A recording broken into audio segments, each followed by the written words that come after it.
ছোট্ট এক ফোঁটা নাপাক থেকে আল্লাহ আমাদেরকে বানালেন। এই এক ফোঁটা বীর্যের মধ্যে যে প্রাণ আছে, এটা দুইজন বিজ্ঞানী আবিষ্কার করেছে। লিয়েন হুক মাইক্রোস্কোপ যন্ত্র দিয়ে তারা বীর্যের মধ্যে, স্পার্ম ড্রপের মধ্যে গবেষণা করে পেয়েছে যে ওখানে কি যেন নড়ে। ওই এক ফোঁটা ড্রপের মধ্যে কি যেন নড়ে। সেখান থেকে ওরা আবিষ্কার করেছে স্পার্মের ভেতরে, শুক্রাণুর ভেতরে প্রাণের অস্তিত্ব আছে। এক ফোঁটা স্পার্মে, এক ফোঁটা বীর্যের মধ্যে 20 কোটি যদি শুক্রাণু না থাকে, ওই স্পার্ম থেকে আল্লাহ বেবি দেয় না, সন্তান দেয় না। সুবহানাল্লাহ কোন। এজন্য আল্লাহ বললেন, হাল আতা আলাল ইনসানি হিনুম মিনাদ দাহরি লাম ইয়াকুন শাইআম মাযকুরা। ও মানুষ, কেন এত অহংকার করো? নজর করে তোমার জীবনের শুরুটার দিকে একটু তাকাও। কি ঝিলা তুমি? এক ফোঁটা নাপাক পানি, একটা স্পার্ম ড্রপ থেকে এসেছো।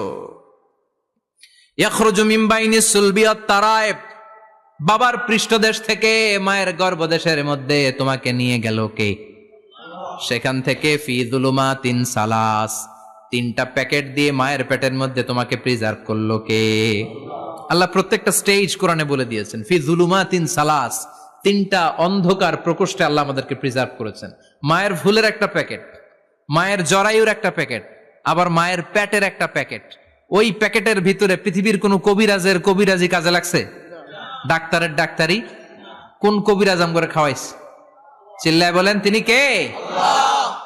এরপর আল্লাহ বললেন ফি যুলুমাতিন সালাস, ওটা অন্ধকার ছিল।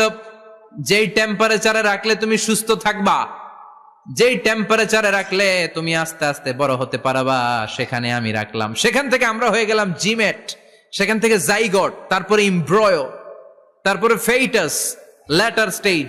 প্রথমে ছিলাম ইনিশিয়াল স্টেজ, তারপরে ল্যাটার স্টেজ, আমরা বড় হতে লাগলাম। আল্লাহ আমাদেরকে হার্ট দিলেন, সিস্টনিক, ডায়াস্টনিক, অলিন্দ নিলয় শুরু হয়ে গেল। রুহুর ফুৎকার আমাদের হৃদয়ে ভরে দিল কে?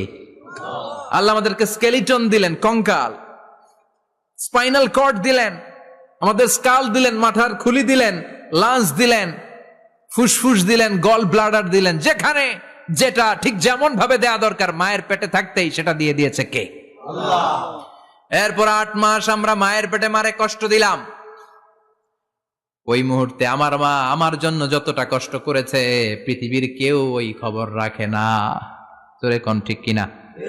বোঝা হয়ে গিয়েছিলাম, একটা বস্তা। আমরা প্রত্যেকে মায়ের পেটে ছিলাম একটা কি? এই বস্তা নিয়ে আমার মা খেতে যেত, ঘুমাতে যেত। এই বস্তাটা পেটে করে আমার মা রান্নাঘরে রান্না করত। একদিনও রান্না বন্ধ হয় নাই।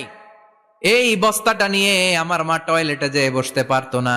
8 মাস এরকম কষ্ট করেছে। এজন্য মায়ের মনে কষ্ট দিলে আল্লাহর আরশ কেঁপে যায়। মায়ের কাছ থেকে দোয়া নেওয়ার দরকার আছে না নাই? মায়ের মনে কষ্ট দিবেন? মায়ের সাথে বেয়াদবি করবা কেউ? মায়ের থেকে দোয়া নেওয়ার দরকার আছে না নাই? মা যার নাই সে জানে মা না থাকার কি জ্বালা। চিল্লা এখন ঠিক কিনা? এজন্য এই মায়ের জন্য দোয়া করার দরকার আছে না নাই? আল্লাহ বললেন 8 মাস 9 মাস মায়ের পেটের ভেতরে ছিলা, তারপরে দুনিয়ার বুকে তোমারে আনলো কে? ছোট্ট নাপাক ছিলাম, এই ছোট্ট এক ফোঁটা পানি থেকে আমাদেরকে বড় করছে কে?